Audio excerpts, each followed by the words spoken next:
Alrighty, welcome back everyone. We are going to be checking out MvPete once again on Theta Crystal this time. He is going to be going up against P1 faction, P1 clan. This is the bar fight tournament once again. So it's going to be quite a challenge. This is where most people play at their highest performance. Bar fight being a more casual tournament for casual gamers who want to test their skills up against high level players and form teams. It can be a range from anywhere of like a 1v1 up to a 3v3, even bigger than that potentially as the tournaments expand. But we're gonna go check out the enemy here. The enemy here is P1 Rumble Crush. And they are going for a bit of solar and a bit of wind and moving quite a lot, honestly. For a opening play, I would have thought it would have been a good idea to just continue to build, but he was on the move. So I expect P1 Crush will be going directly up against MvPete here, and we will see who is the victor. The OS is not perfectly balanced on this matchup, as the team OS is quite different. MvPete being the highest OS in his team at 33, whereas Rumble Crush has 38 OS as the middle OS in their team, with a 42 as their highest OS and a 27 as their lowest OS on the opposite team. We do have some energy stalling here, unfortunately, on Theta Crystal, and we are getting a resbot out. Resbots are always an excellent option when you are energy stalled, as they provide a juicy 57 energy. I actually want to do a shout out to Bar Emu, I believe that's his name. He creates YouTube videos. He showed me actually from his video how much energy is actually reclaimed from a resbot on the battlefield, so that's a very large number. Very cool to see. So yeah, definitely check out Bar Emu. He's got some good guides coming out there, and he's a relatively new YouTuber, so check him out if you want some more Beyond All Reason content. He does good work. Anyway, we got some grunts coming out. We'll get rid of that resbot reclaim field. Grunts coming out, just trying to catch up to this sneaky little rover in the background. This is actually a great place. If you can get a rover back here, you can do a lot of harassment to the opponent, as they can be quite hard to spot and hide in the corners, and they're very rapid on movement and can sneak around and snipe mexes pretty easily back there. We've got Hans Joachim pushing up along with MvPete, trying to get to the ridge. The ridge is a very valuable position on this map due to the fact that you have an advantage of edging here. You have high ground, and the high ground will be very good for plasma shots and very good for laser weapons, because laser weapons are the most DPS at the very ridge, at the very closest to the laser weapon. So the closer the enemy is to the laser weapon, the more damage it does.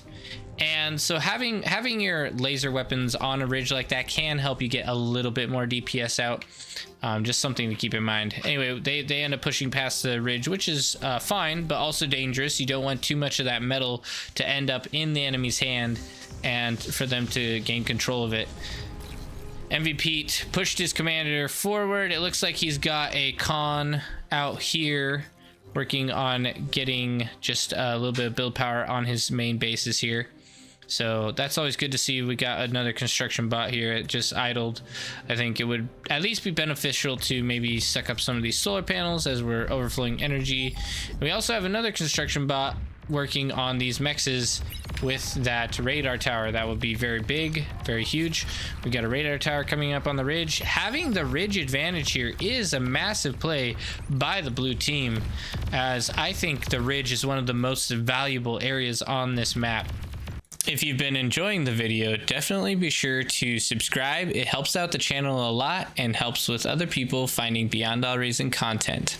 If you want to hang out with me personally, check out the Discord. We now have Jaws Munch merch. We have some t-shirts and some mouse pads. If you guys want to support the channel, that's a great way to do it, and also sport around some cool items. I also want to give a big shout out to our biggest supporters, Nebuchadnezzar and Robot Robert. Thank you guys for the support. It helps out the channel a ton. Also, there's a brand new tournament that Nebuchadnezzar created called Bar Fight. You can check it out on the official Discord page for Beyond All Reason, and you can enter no matter the OS as a casual tournament. We do need to be careful because their lowest OS is facing the highest OS player on this side of the map, and I'm not sure if they have noticed the danger that they face here. They must be very, very cautious not to lose this whole section, but it could happen quite easily if they're not careful. Yellow went into vehicles, which is quite an interesting play. If it ends up being 2v1 on this side, blue is going to have to be very, very aggressive. MvPete pushing in on the ridge side in order to take full advantage of that.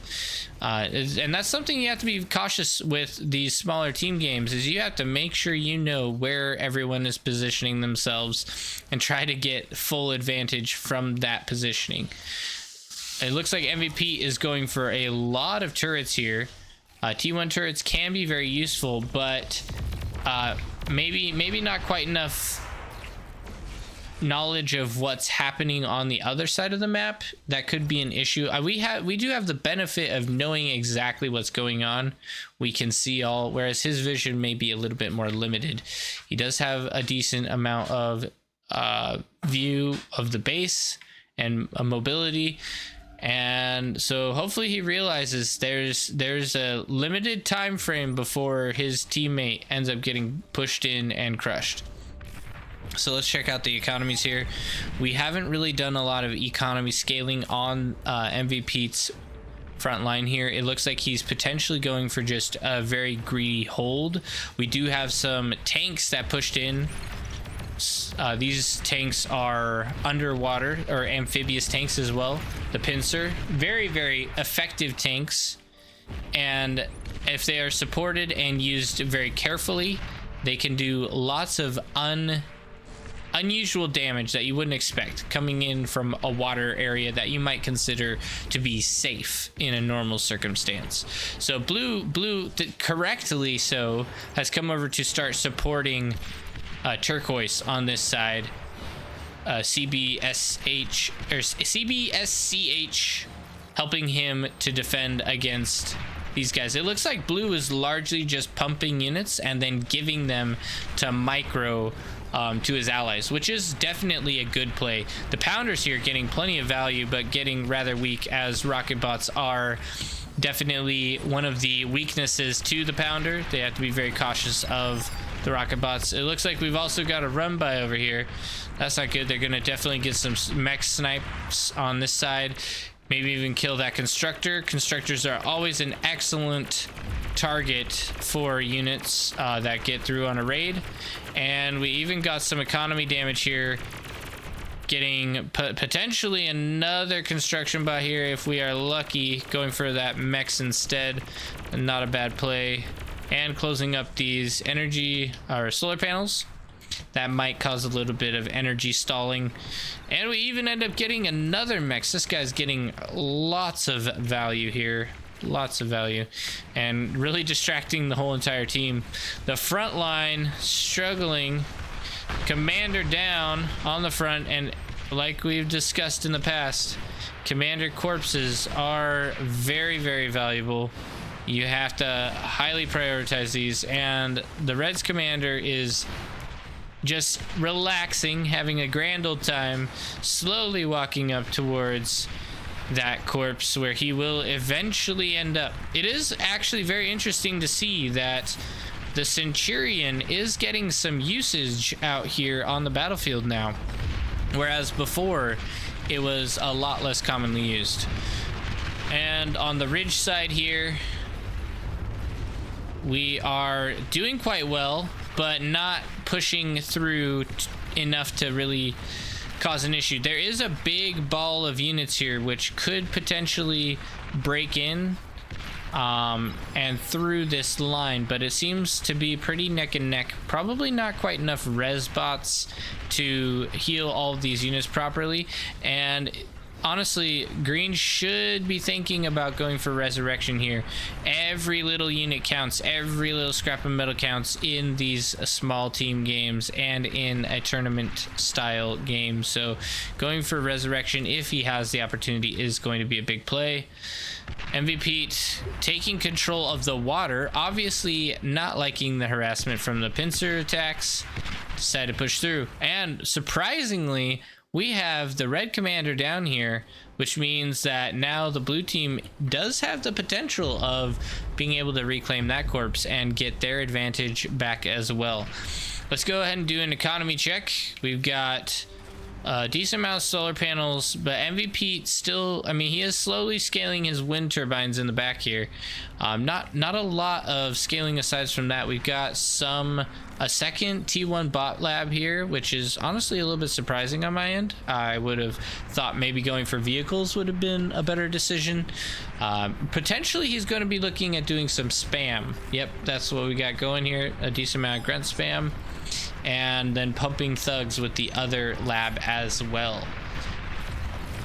MvPete really taking the support role in this game as he gives most of those units over to green and turquoise to allow them to micro them on the front lines while he continues to slowly scale and slowly pump out units. This is really a massive army here from green, and green needs to try his very best to push through this line and put that pressure on. If he is capable of doing that, we could see P1 end up collapsing and them taking full advantage. It looks like the Janus was sniped down by those rocket bots. Rocket bots being incredibly good at taking out some of these shorter range units. Got a decent amount of grunt spam on this side, easily wiped out by green. Let's go ahead and check on this side here. We've got MvPete pushing up with the resurrection here, trying to maintain resurrection and trying to push back this army, but we've got a lot of vehicles, rocket bots, vehicles, pincers, everything you can imagine being used on the front line. A few whistlers as well, trying to find a way to fight over this reclaim field. Whoever ends up getting it is going to have a massive advantage, and there is no doubt of that. We've got artillery as well pushing down hits on the opponent, which can be very good. And in skirmishes like this, I would highly recommend that you do an artillery, like a drag fire command, where you shoot just in like this area where you maybe have artillery firing in like these different zones consistently. That way, regardless of movement, the fire stays consistent. So that can be a great way to just bombard an area and cause area denial so that they have to push back. So artillery is always a great option, especially in a fight kind of like this situation where there's a lot of back and forth. We should see a lot of advantage being taken here as the red is being pushed back and blue MvPete pushing forward with resurrection. It's just massive. Getting out more res bots would be an excellent opportunity here as well. P1 pushing in with the comm here, and that should definitely be a high priority for every single unit, as both commanders are relatively low on this map. We only have a few left, 2 commanders left, and this other commander is so weak. MvPete pushing up with his comm, hoping to get a sneaky kill on Rumble Crusher here. Rumble Crush very low at like 5 HP. I'm sure we will see him go down as he is getting very, very close to collapsing already. Going for a self-destruct, trying to hit some of this army, but not doing much damage. Now we have 1 more commander left, and this game will be won if Hans Joachim realizes the importance of his positioning right now. He does have view of the commander, and that should be top priority to him, but I think he may be resurrection stalled at this point, which is a bad place to be. When you run out of res bots, it can be quite difficult to be able to maintain your positioning. He, as a commander, is very, very low at only, let me see, what health percentage is that? Zoom in on this guy. He's got 11 HP left, which that is a position you have to be very, very cautious of, especially if your commander is close to dying in your army. You can lose everything and your entire army can die, so being cautious in that way. We got some grunts coming, or some thugs coming out here to try to help mop up the rest of these guys as they are reclaiming all of this metal, and that's going to cause Orange's army to snowball massively. Something they have to be very, very careful of, but Killa has to be extremely cautious because these thugs could easily kill him if he is not careful. But it looks like they're not quite getting the damage required here. He's got 34 HP still, and they do have a snowball effect if it's it goes their way. Pushing in all the way to the doorstep here on the other side.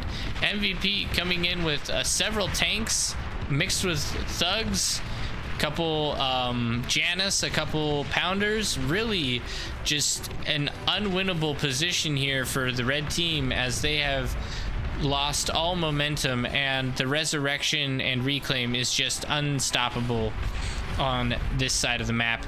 In fact, I would honestly recommend for all of these units just to do a fight command straight into the enemy's base, and you could just absolutely demolish all of his units rapidly. I would not be surprised if we end up seeing a resign vote come up rather quickly here.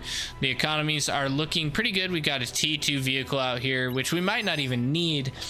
It could have been a good plan just to go for more T1 units to keep the constant stream of pressure on the opposing team. And we've got upgrades coming across for the entire team. Every team member getting out a T2 vehicle here to do upgrading on the mexes. As we know, that's the very first thing you should do once you have T2 is upgrade those mexes to quadruple your economy. This commander is just still in this game, holding on for dear life, and slowly but surely gaining HP as he is now at 40 HP. We got resurrection, and this is what was needed to really get this side snowballing. We've got massive amounts of res bots coming out here, and there we go. We have self-destructor commander, and P1 has resigned. Well played, blue team.